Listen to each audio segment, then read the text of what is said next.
predominantly on Bhikkhu Bodhi's presentation, talking about traditional Dharma and secular Dharma. And apparently there's been some responses to it. I got one email that said, well, where do you stand on this? Yeah, and then other people, maybe thinking, well, which one? I want to be this one, I want to be that one. What's wrong with being this one? What's wrong with being that one?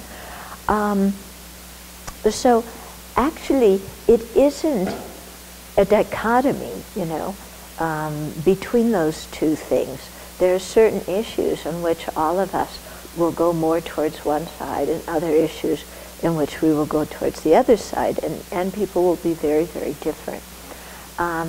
I find it the whole thing actually rather humorous, because I spent a long time living in India with the Tibetan community there, and I still, have a lot of workings with them and things like that. So in comparison to the Tibetan community, I am like on the way radical left, for changing things and progressive and liberal and whatever it is, because I believe in, gender equality and, and different kind of structures, for running centers, not just the top down, but, and also not completely everybody's equal, because that doesn't work very well in a monastic setting when some people don't know what monastic life is and yet want to set up policies about it. That doesn't work. So, so when I'm in the Tibetan setting, I feel like this incredible liberal. I think we should do our prayers and practices in English, whenever possible, so we understand things, and gender equality, and open up education, for women, and do more social engagement work, and all sorts of things like this that the Tibetans themselves aren't so involved in. However, when I go to the Western Buddhist teachers' meetings, there it seems like I'm on the radical right conservative, because I think monasticism has something to offer, and I think it's important, and because I personally adhere to the traditional Buddhist beliefs of rebirth and, what is cyclic existence, the possibility of liberation and full awakening. These are very important things for me. So it's quite interesting, that according to who you're hanging out with, you can be right or you can be left. Yeah. So what are you? Yeah. And if you take any particular issue, people will be different places on the scale according to that issue. Also, what's interesting is what we think about any particular issue will change with time. Yeah? And so you see, for example, in the Tibetan community, traditionally, they aren't so involved in like social welfare projects or things like this, more social applications of the Dharma. That hasn't been really, their culture. And yet now we have, there was one Geshe who for years did a whole campaign trying to get the monks to be vegetarian, which, in a Tibetan setting, that is like radical left, because they're real meat eaters, because in old Tibet there wasn't a lot of other food to eat. There was meat and barley, and that was about it. So after many, many, many years, now some of the major monasteries, when they serve lunch, in the prayer hall, then they serve vegetarian food, which is a remarkable change, it's taken like decades to happen, but it's been something that's been really good. Yeah, but other things people here would say, well, that we already expected them to be vegetarian, and we're surprised that they weren't, So for some people, wow, look how much they changed, and other people say, how come they didn't do this 5 centuries ago? you know, because we don't really understand the whole Tibetan scene and the climate and everything like that. So, you know, so you see the Tibetans changing on some issues like that. Within the West, you see things changing as well. Sometimes people, when they begin the Dharma, because I was saying that, you know, how we are on any particular topic changes. So sometimes when we begin, our interest is mainly, how can the Dharma help me in this life? You know, to be calmer, to not get so angry, to not hold grudges and things like that. And we come in with those kind of needs, and we don't really care about, you know, future lives or anything like that. But then after a while, as you're studying the Dharma and you're learning the techniques, you know, to help you work with your emotions, which is why you came, then you're also in the process hearing a whole worldview that involves rebirth, and you're hearing explanations that talk about the continuity of consciousness and how that works and what is karma and so on. And so after a period of time, then you know, start thinking about those things. And at first you don't understand them much, but then you put them on the back burner for a while, then you come back to them and you think about them some more. And then after several years you go, oh, well, that makes sense. Yeah? So somebody can change their mind on something like that too. So the whole thing is not some kind of static, like where are you and this one's good and that one's bad. But it's really in terms of, you know, where people are at any particular moment, according to the reasons they're approaching the Dharma, what they're looking for in the Dharma. You know, and that of course colors a lot what we accept, what makes sense to us. A lot of Westerners, when they first come into the Dharma, have, you know, come in with a lot of Christian upbringing, and they hear that the Buddhists don't believe in a creator God, and some people go, oh no, and other people go, yippee, you know. So, you know, people have different reactions to that kind of thing. And some people have a very easy job of letting go of some of that previous conditioning about there being a creator and an eternal heaven and hell. And other people, you know, that was really inculcated in them quite a bit when they were little. And, you know, they get afraid, they get angry, you know, because they still have a lot to work with to figure those things out and to let go of that previous conditioning, even though maybe they really understand the Buddhist approach and the Buddhist view. Still, that old conditioning comes up from time to time. Okay, so people are really different. So it's not a question of good or bad. It's like where are people at any particular time? Yeah. In terms of what you need to believe to call yourself a Buddhist, you know, because we're all terribly concerned with that. Yeah. You know, from a Buddhist viewpoint, there's no catechism. Yeah, there's no thing that says, well, to call yourself a Buddhist, you must believe in X, Y, and Z, and if you don't believe in those and sign on the dotted line, you cannot be a Buddhist. Nobody is saying that. You know, there's no strict dogma you have to adhere to. Rather, the idea is, you know, the teachings are given, and then people make use of them in a way that is comfortable to them according to their present needs and their present way of thinking. Yeah. And some people have asked His Holiness the Dalai Lama about that kind of thing. And I've heard His Holiness say, well, you know, some lamas say if you're going to take refuge and officially be a Buddhist, you need to believe in rebirth. But he said, I don't think so. You know, for me, in many situations, that just doesn't fit. And I'm very happy if people, you know, study the Dharma and they say this, you know, is really helpful and I'm thinking about it and I'm using these techniques in my mind, and I appreciate the Buddha, Dharma, and Sangha for that reason. He said, for me, you know, like in the situation of public teachings and everything, yes, of course, that's sufficient to you know, call yourself a Buddhist and take refuge, you know. And he's even done it where people, he often, you know, gives the, has people do aspiring bodhicitta during public talks. So aspiring bodhicitta is when you're aspiring to become a Buddha for the benefit of sentient beings.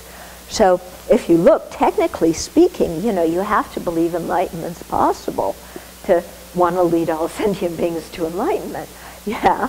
But His Holiness, again, in the situations of a public setting, he says, you know, if you belong to another religion, you know, it's fine for you to do the aspiring bodhicitta, and you just see it as generating your love and compassion and altruism, and making a very firm determination to keep those as core values in your life and act according to them.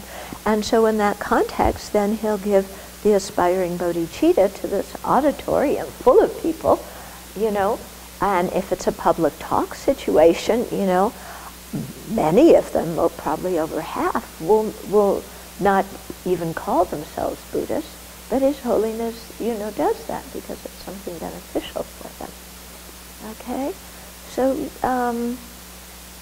yeah, so people kind of have to see, you know, where you're at and what feels comfortable, and not make it, you know, I'm on this side, I'm on that side.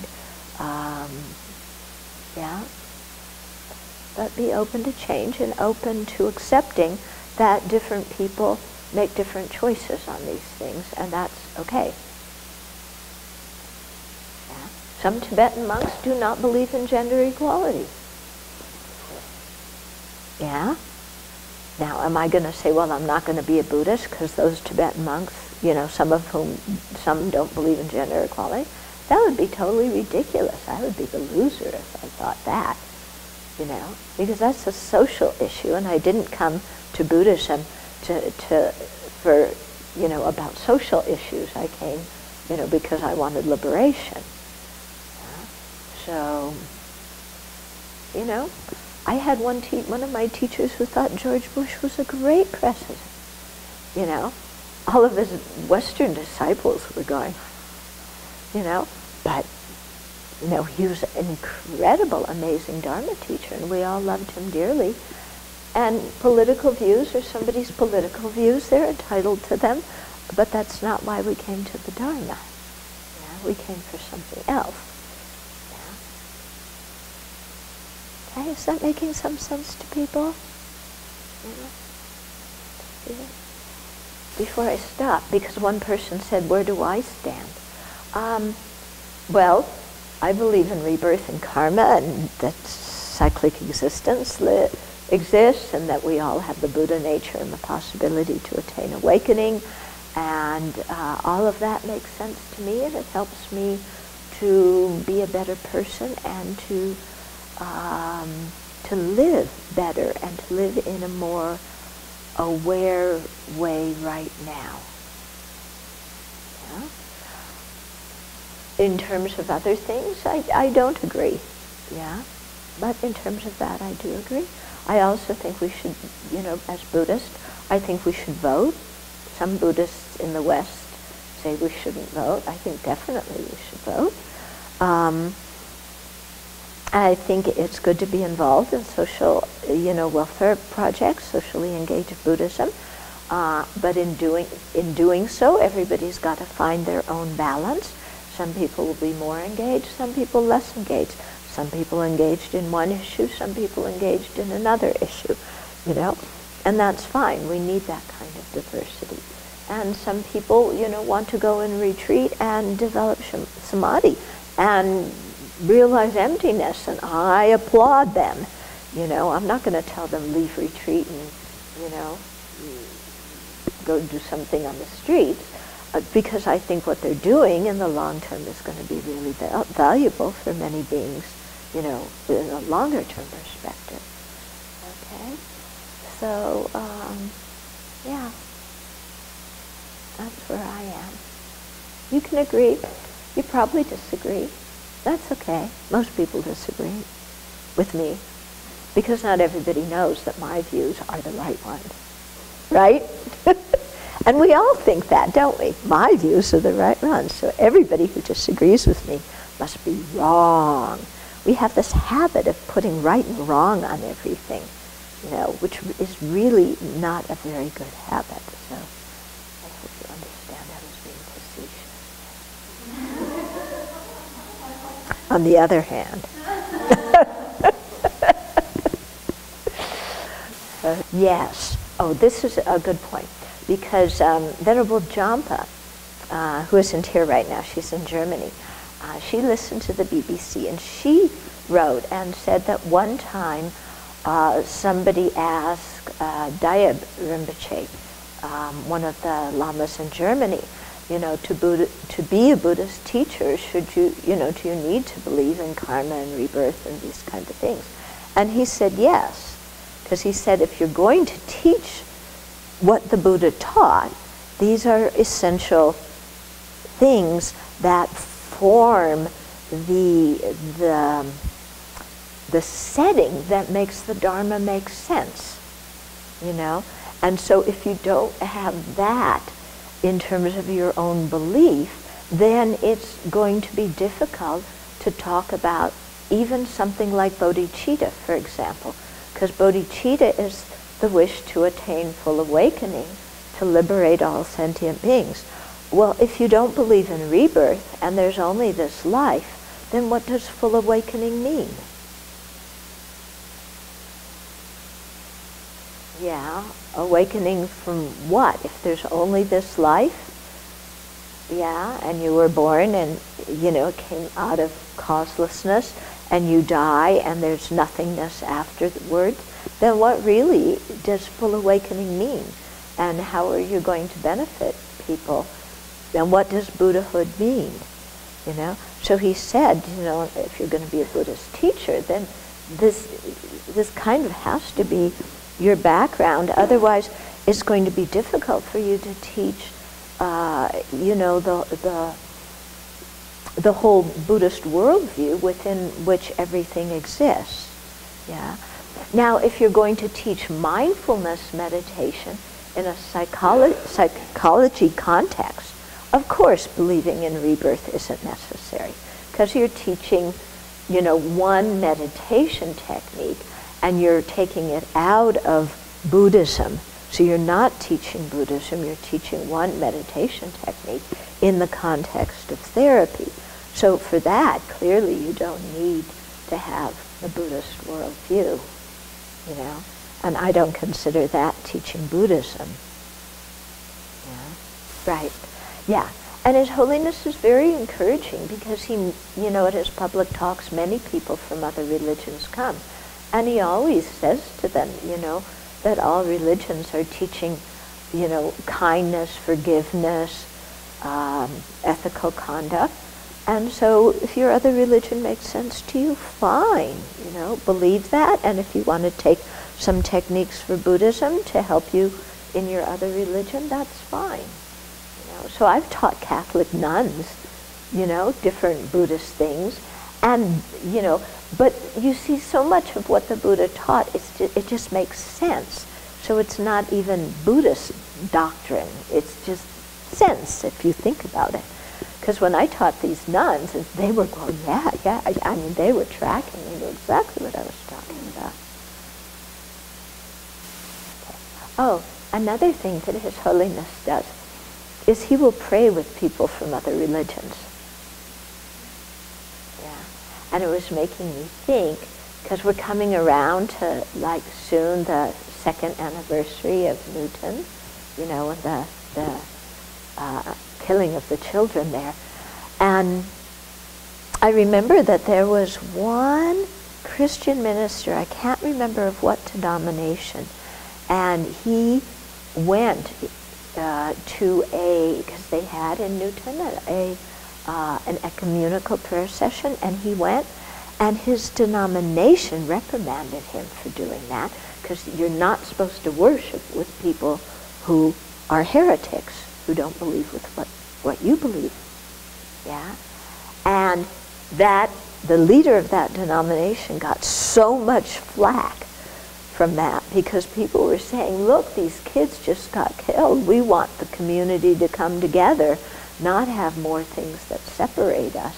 Why are you reprimanding the minister for that? And eventually that leader, I don't know what kind of titles they had, but he said, okay. But, in Buddhism there isn't that issue.